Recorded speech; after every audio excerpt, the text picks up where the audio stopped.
Setleija Lungmonna bukim lo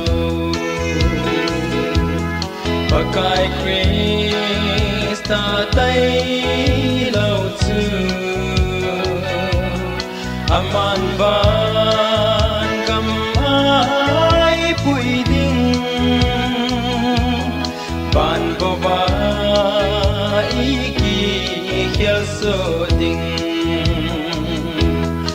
o pa kai na bon give me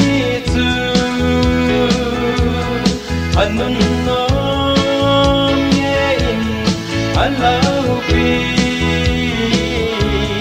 na dan tu na hil si ho tu anun no ye tu bang china a kon e pui do tu quay ham tin kana mil in Akai Krista bao tu ahi ta leng vai na song ai ven sing o pa kai na bo give me to anun no ye in allow be na tan tu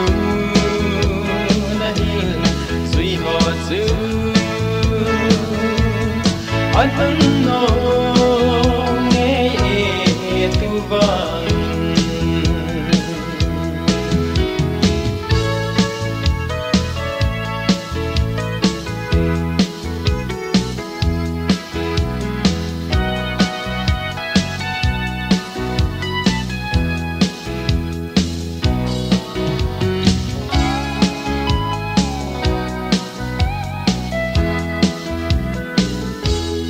Pakai nang inne lung sun te kalaga alam bai si tagaw te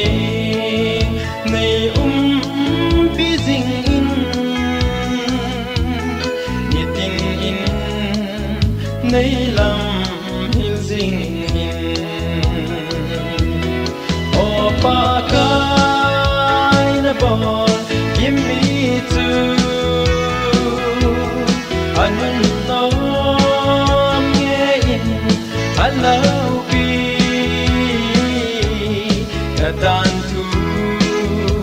na hil sui ho tu anun no ye tu bang